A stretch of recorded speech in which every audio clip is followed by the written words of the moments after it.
คนโคตรหลายเลยสบายดีท่านผู้ชมเนาะมื้อนี้แม่นมื้อวันเสาร์เนาะไปเลาะเที่ยวสวนเนาะภูชิงซิ่วเนาะอยู่บ่อนหั้นเป็นภูหน่วย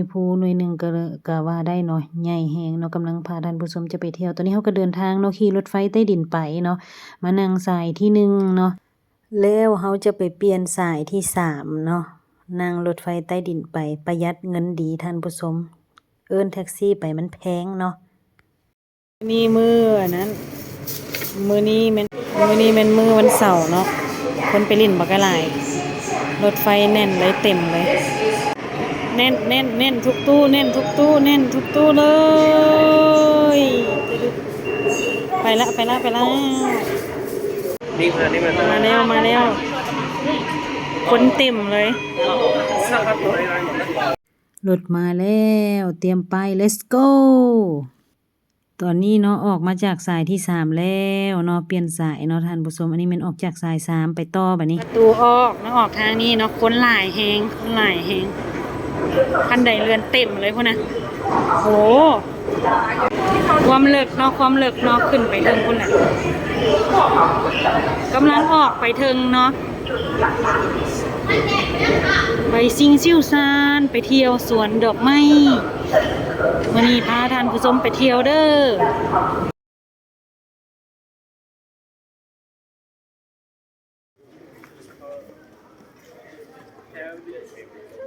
มาไหว้พระอยู่วัดเนาะอยู่ภู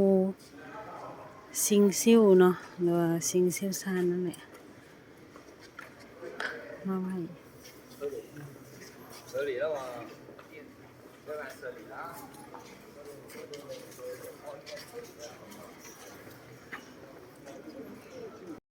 อันนี้ก็เป็นวิวบรรยากาศเนาะจากเทิงภูถ่ายไปเบิ่งเมืองเนาะตัวเมืองอยู่นานนิงเนาะแขวงกวางซีท่านผู้ชมนี่แหละวิวบรรยากาศท่านผู้ชมตึกสูงๆเนาะก็ประมาณนี้เนาะสำหรับเมืองนี่นะส่วนใหญ่จะเป็นภูหลายท่านผู้ชมอยู่นี่อากาศคล้ายๆบ้านเฮาเนาะอากาศร้อนยามหนาวก็บ่ถึงขั้นว่าหนาวหลายดอกแต่ว่ามันเป็นภาคใต้ของจีนเนาะ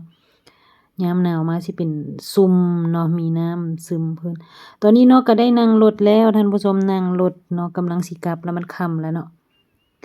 นั่งรถเนาะ5หยวนหรือว่า10ปลายพันกีบประมาณ16,000 15,000นี่แหละ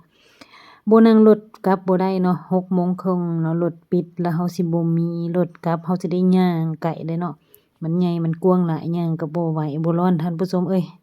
บ่จักทางแน่นี่แหละซ้ำว่าเป็นภูหน่วยหนึ่งเลยนะเด็กคนก็มาเที่ยวมาย่างหลายต่างมาออกกำลังกายผู้สิขี่รถถีบก็มีผู้สิย่างก็มีเนาะขี่รถก็มีท่านผู้ชมขี่รถอันนี้แหละกำลังกลับมื้อนี้ก็เป็นมื้อหนึ่งที่พาท่านผู้ชมมาลิ้นมาเที่ยวเนาะสาวลาวเนาะพาท่านผู้ชมมาลิ้นมาเที่ยวอยู่จีนเด้อสถานที่ท่องเที่ยวภูซิงซิ่วเนาะซิงซิ่วซานเนาะอยู่นานนิงอันนี้เป็นวัดไทยเด้อท่านผู้ชมวัดไทยเนาะมื้อหน้าสิพาท่านผู้ชมมาชมเนาะมากราบมาไหว้นำกันเนาะมื้อนี้ก็ผ่านไปก่อนเนาะเพราะว่ามันค่ำแล้วเนาะโอ้คันมามืดๆก็สิเลาะขวยบ่ท่านผู้ชมเอ้ยความว่ากว้างใหญ่เนาะภูหน่อยนึงนั่นแหละเนาะแล้วมื้อหน้าสิพาท่านผู้ชมมา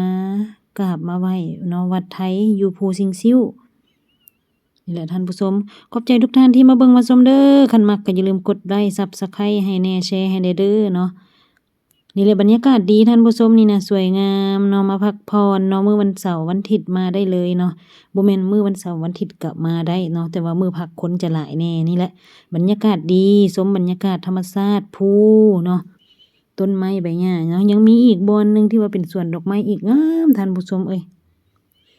กว้างใหญ่หลายเลาะเบิดมื้อก็บ่ค่อยจนว่าได้ขี่รถนั่งรถนี่แหละเนาะย่างก็บ่ไหวเป็นแนวใดมากบ่ท่านผู้ชมเดี๋ยวมื้อหน้าสิพามาเที่ยวอีกเด้อเนาะนี่แหละบรรยากาศดีเนาะมาเที่ยวภูซิงซิ่วเนาะซิงซิ่วซานอยู่นานนิงเอาสำนี้ก่อนเนาะคลิปเนาะมื้อหน้าพบกันใหม่พบพ้อกันใหม่ในคลิปหน้าเด้อท่านผู้ชมเด้อ